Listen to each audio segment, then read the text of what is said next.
Hello friends, कैसे हैं आप सब लोग। आशा करता हूँ कि आप सब लोग बहुत अच्छे होंगे, मस्त होंगे, स्वस्थ होंगे। दोस्तों, दिव्यांगजनों के लिए और नॉन दिव्यांगजनों के लिए राजस्थान में एलडीसी और जूनियर असिस्टेंट की बहुत बड़ी भर्ती निकाली गई है। मतलब यहाँ पर पोस्ट जो है वो 10,000 से भी ज़्यादा है और इसमें दिव्यांगजनों की भी लगभग 500 साढ़े 500 पोस्ट है। तो इसमें अगर आप राजस्थान से देख रहे हैं तो ये समझ लीजिए कि आपकी मौज है, और अगर आप अदर स्टेट से भी है तो आपके लिए भी बहुत अच्छी अपॉर्चुनिटी है। लेकिन बस इस जॉब में एक थोड़ा सा ट्विस्ट है, वो मैं अभी आगे आपको बताने वाला हूँ।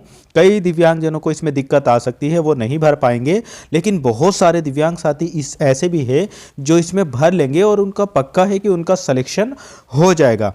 तो इस नोटिफिकेशन के बारे में मैं सब कुछ डिटेल में बताऊंगा। इस वीडियो में आखिर तक बने रहना। दिव्यांगजनों की कितनी पोस्ट है, टीएसपी में कितनी है, नॉन टीएसपी में कितनी है, कौन दिव्यांगजन अप्लाई कर सकते हैं, कौन नहीं कर सकते हैं, कितनी फीस लगेगी, कब तक इसकी डेट है, क्या एलिजिबिलिटी है इसके लिए, सब कुछ इस वीडियो में ही बताया जाएगा। सारे कन्फ्यूजन आपके दूर कर दिए जाएंगे। बहुत अच्छे से ध्यान से देख लो। दोस्तों, इस वीडियो को ध्यान से देख लेना, क्योंकि अगर आप कमेंट करेंगे तो मेरे पास में अभी थोड़ा सा टाइम कम है, मैं थोड़ा इतना टाइम बिजी चल रहा हूँ, इसलिए सब कुछ इसी वीडियो में मैं बता दूंगा। कमेंट के जवाब पाने से बेटर है कि आप इस वीडियो को देख लेना, आपको सारे कन्फ्यूजन इसमें दूर हो जाएंगे सब कुछ। चलो शुरू कर लेते हैं हम लोग आज का वीडियो। देखो, ये राजस्थान कर्मचारी चयन बोर्ड जयपुर द्वारा ये भर्ती निकाली गई है और यहाँ पर लिपिक ग्रेड सेकंड मतलब एलडीसी और कनिष्क सहायक मतलब जूनियर असिस्टेंट की ये भर्ती है। 2026 की ये बहुत बड़ी भर्ती है दिव्यांगजनों के लिए। और यहाँ पर बस थोड़ी सी दिक्कत उन लोगों को होगी जिन लोगों ने सीईटी 2024 की परीक्षा नहीं दी होगी।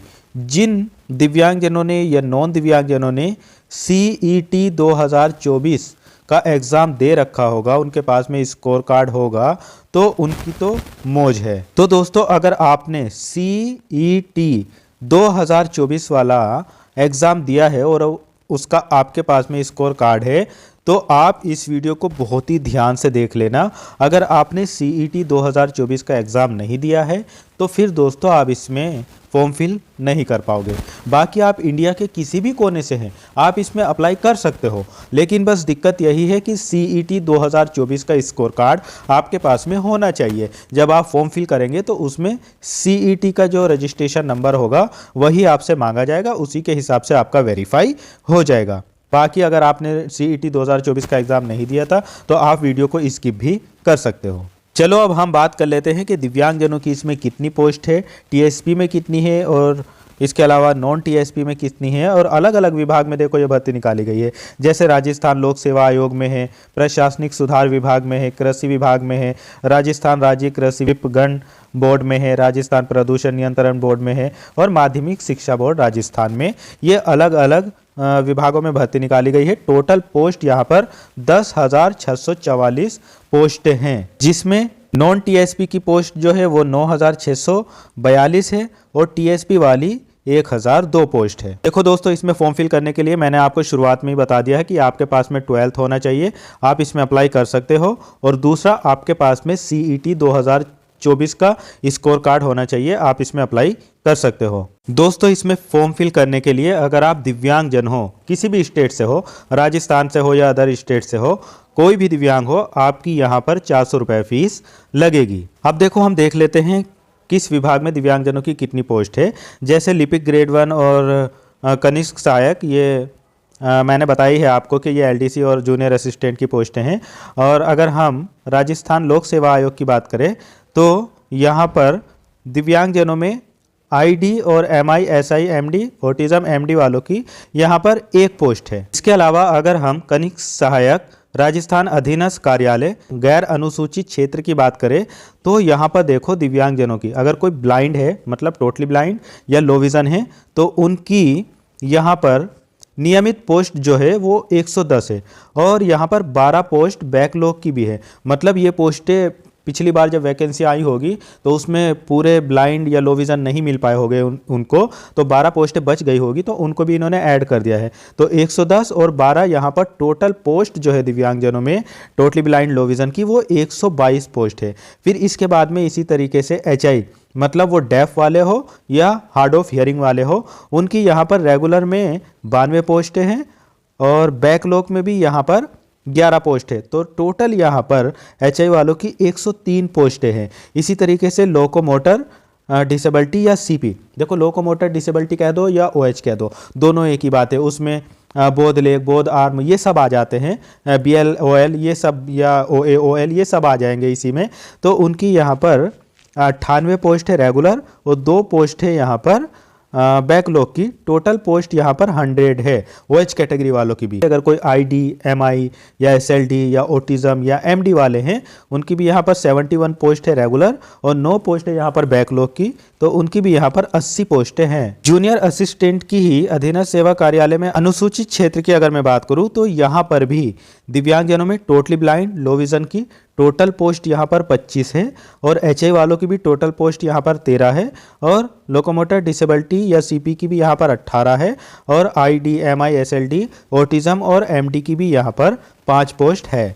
दोस्तों इसके बाद में जूनियर असिस्टेंट की ही अगर कृषि विपणन निदेशालय में देखें तो यहाँ पर गैर अनुसूचित क्षेत्र में टोटली ब्लाइंड लो विज़न की 6 पोस्ट है और इसके अलावा HI वालों की 6 पोस्ट है और लोकोमोटर या LDC कुछ भी कह लो, इनकी भी यहाँ पर 6 पोस्ट है और अदर डिसेबल्ड की भी यहाँ पर 6 पोस्ट है। अगर हम अनुसूचित क्षेत्र की बात करें तो उसमें टोटली ब्लाइंड लो विज़न की 1 पोस्ट है, बाकी और किसी की नहीं है। दोस्तों इसके बाद कनिष्ठ सहायक की अगर राजस्थान राज्य कृषि विपणन बोर्ड में ही बात करें तो गैर अनुसूचित क्षेत्र में टोटली ब्लाइंड लो विज़न की 1 है, HI वालों की 1 है, LDC या CP वालों की भी 1 है और अदर डिसेबल्ड की भी यहाँ पर 1 पोस्ट है। अदर डिसेबल्ड मतलब ID, MI, SLD, autism, MD ये सब। इसके बाद में राजस्थान राज्य प्रदूषण नियंत्रण मंडल में यहाँ पर टोटली ब्लाइंड वालों की 1 पोस्ट है गैर अनुसूचित क्षेत्र में और HI वालों की भी यहाँ पर 1 है, बाकी और डिसेबल्ड की यहाँ पर नहीं है। अगर इसके अलावा अनुसूचित क्षेत्र की बात करें तो यहाँ पर डिसेबल्ड की अलग से नहीं है। इस तरीके से अगर हम आगे भी देखें माध्यमिक शिक्षा बोर्ड वगैरह में तो यहाँ पर गैर अनुसूचित क्षेत्र में टोटली ब्लाइंड लो विज़न की 1 है, HI वालों की भी 1 है और इसके अलावा LD और CP वालों की भी 1 है और ID, MI, SLD और ऑटिज्म और MD वालों की भी यहाँ पर 1 पोस्ट है। तो देखो यहाँ दिव्यांगजनों के लिए बहुत अच्छा मौका है, जिन्होंने भी CET 2024 का एग्जाम दिया है उनका सिलेक्शन यहाँ पर ज़रूर हो जाएगा अगर वो मेंस का पेपर अच्छे से दे देंगे तो। इसमें दिव्यांगजनों के लिए जो आरक्षण है वो क्षैतिज यानी हॉरिजॉन्टल होगा, मतलब दिव्यांगजन जिस कैटेगरी से बिलोंग करते होंगे उनको उनकी उसी कैटेगरी में रिजर्वेशन मिल जाएगा। देखो यहाँ पर बताया भी गया है कि VI कैटेगरी के लिए भी यहाँ पर 1% है और HI कैटेगरी के लिए भी यहाँ पर 1% है, OH कैटेगरी के लिए भी यहाँ पर 1% है और अदर डिसेबल्ड के लिए भी यहाँ पर 1% है, मतलब टोटल 4% रिजर्वेशन यहाँ पर दिया गया है। अब दोस्तों यहाँ पर एक चीज़ और देख लो कि जितने भी दिव्यांगजन हैं उनका जो दिव्यांगता प्रमाण पत्र है वो लास्ट डेट से पहले का होना चाहिए। मैं अभी आपको बताने वाला हूँ कब से कब तक इसके फॉर्म भरे जाएंगे, उससे पहले का ही आपका दिव्यांगता प्रमाण पत्र होना चाहिए, 40% या उससे अधिक का होना चाहिए।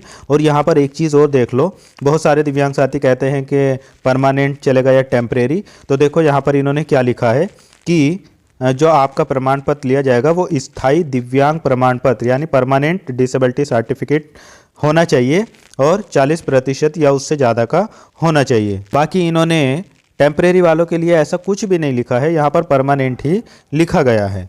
और देखो यहाँ पर ये वाली लाइन भी देख लो, जितने भी दिव्यांग साथी है उनको अपनी UD ID कार्ड, वैध UD ID कार्ड, कोई फर्जी वगैरह नहीं चलेगी, जिनका भी UD ID कार्ड वैलिड होगा वही यहाँ पर लिया जाएगा।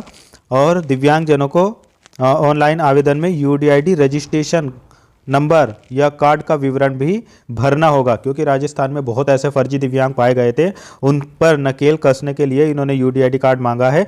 और एक चीज़ और लिखी गई है, इसमें जांच भी की जाएगी, अगर ऐसा होता है कि गलत तरीके से कोई अपना बताता है, दिव्यांग नहीं है दिव्यांग बताता है वो, तो उनको डिबार्ड वगैरह भी किया जाएगा। यहाँ पर सख्ती से ये सब चीज़ें लिखी गई है। देखो यहाँ पर आपका पे मैट्रिक भी बहुत अच्छा है, पे लेवल आपको यहाँ पर 5 मिलेगा।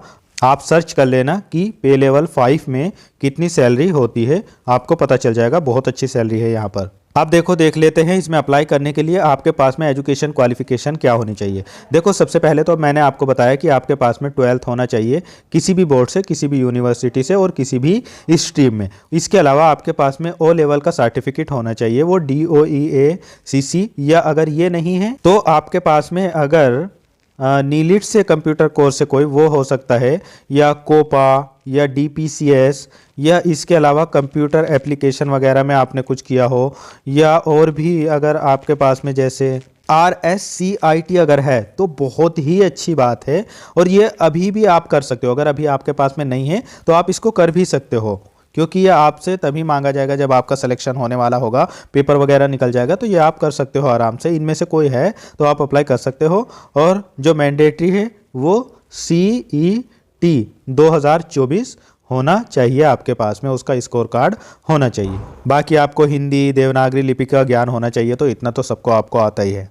देखो यहाँ पर लिखा हुआ है इसमें अप्लाई करने के लिए भारत का नागरिक हो, मतलब ये नहीं कहा गया है कि राजस्थान का हो, भारत का कहा गया है। अब इसमें ऑल इंडिया से अप्लाई कर सकते हैं, तो आप इंडिया के किसी भी कोने से हैं आप इसमें अप्लाई कर सकते हैं। आयु जो है 1/1/2027 तक आपकी 18 से 40 वर्ष के बीच में होनी चाहिए, मतलब एज की कोई दिक्कत नहीं है, 18 से 40 वर्ष यहाँ पर मांगे गए हैं।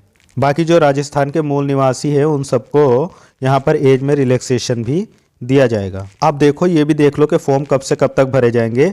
इसके जो ऑनलाइन फॉर्म है वो 15 जनवरी 2026 से शुरू हो जाएंगे और 13 फरवरी 2026 तक इसके फॉर्म भरे जाएंगे रात के 12 बजे तक। आप SSO पोर्टल पर जाकर लॉगिन करके, अगर आपके पास में पहले से आईडी है तो वहां पर भर सकते हो, अगर पहले से आईडी नहीं है तो आईडी क्रिएट कर सकते हो, और आप अपने मोबाइल से ही इसका फॉर्म फिल कर सकते हो। एक चीज़ और याद रखना, इन्होंने पहले ही इसकी परीक्षा डेट भी दे दी है, मतलब आपकी परीक्षा 5-6 जुलाई 2026 को हो जाएगी और ये ऑफलाइन परीक्षा आपकी होगी। बाकी जो दिव्यांग साथी ऐसे हैं जिनको स्क्राइब वगैरह की आवश्यकता है या एक्स्ट्रा टाइम वगैरह की आवश्यकता है, वो बिल्कुल स्क्राइब भी ले सकते हैं और एक्स्ट्रा टाइम वगैरह भी ले सकते हैं, वहाँ पर आपको सब कुछ मिलेगा। अगर आप अपना ले जाएंगे तो आपको 2 दिन पहले बताना पड़ता है, अगर आप सेंटर से लेंगे तो आपको पहले ही सेंटर पर यहाँ पर बताना पड़ता है। इस PDF में 19 नंबर पॉइंट पर ये सब लिखा हुआ है, आप चाहो तो ये सब बातें पढ़ भी सकते हो, ठीक है। सब हिंदी में लिखा हुआ है, सब समझ आएगा। अपेंडिक्स वगैरह C ये सब किन किन को बनवाना पड़ता है वो भी सब इसमें लिखा हुआ है। मैं ये बातें सब कई बार बता चुका हूँ, अगर आपने मेरी पुरानी वीडियो देखी होगी तो उसमें सबको आपको पता होगा। बाकी कोई भी डाउट है तो इस नोटिफिकेशन को मैं अपने टेलीग्राम चैनल पर शेयर कर दूंगा, आप वहाँ से देख लेना। निर्देश जरूर पढ़ लेना स्क्राइब से रिलेटेड। देखो लिखा है श्रुत लेखक किसी भी परीक्षा में एक बार ही बैठ सकता है, मतलब एक बार ही अनुमति होगी। अगर वो एक से ज़्यादा लोगों का एग्जाम देगा तो फिर आप दोनों को ही वहाँ से हटा दिया जाएगा। दोस्तों अब इसका परीक्षा पैटर्न भी देख लो। यहाँ पर प्रश्न पत्र में 2 फेज हो गए, फेज़ 1 फेज़ 2। तो इसमें सबसे पहले फेज़ 1 में तो सामान्य ज्ञान, दैनिक विज्ञान और गणित से क्वेश्चन आएंगे, ये 3 घंटे का होगा, 100 क्वेश्चन आएंगे। और सामान्य हिंदी और अंग्रेजी से ये भी 3 घंटे का होगा, इसमें भी 100 क्वेश्चन आपके सामने आएंगे। दोस्तों इसका फेज़ 2 जो होगा उसमें टाइपिंग होगी, लेकिन यहाँ पर एक लाइन लिखी हुई है कि निशक्त व्यक्तियों से भिन्न अभ्यर्थियों के लिए। इसका मतलब यहाँ पर जो ये टाइपिंग होगी वो केवल नॉन दिव्यांगजनों की होगी, यहाँ पर दिव्यांगजनों की कोई टाइपिंग नहीं होगी। उनका जो मेंस का ही एग्जाम होगा उसी में उनको उनके स्कोर पर ले लिया जाएगा। मतलब आपको यहाँ पर अच्छा स्कोर करने की ज़रूरत है, 200 नंबर में से आपके बहुत अच्छे नंबर आने चाहिए, आपका सिलेक्शन हो जाएगा। अगर आपने CET 2024 का एग्जाम दिया था और आप एलिजिबल है, उसमें स्कोर कार्ड आपका ठीक ठाक है और आपको फेज़ 2 के लिए मतलब मेंस पेपर के लिए बुलाया जाता है, तो आपका सिलेक्शन ज़रूर इसमें हो जाएगा, क्योंकि बहुत सारी सीटें हैं। दोस्तों मुझे नहीं लगता कि इसमें मैंने कुछ छोड़ा है, लगभग सभी बातें मैंने इसमें बता दी है।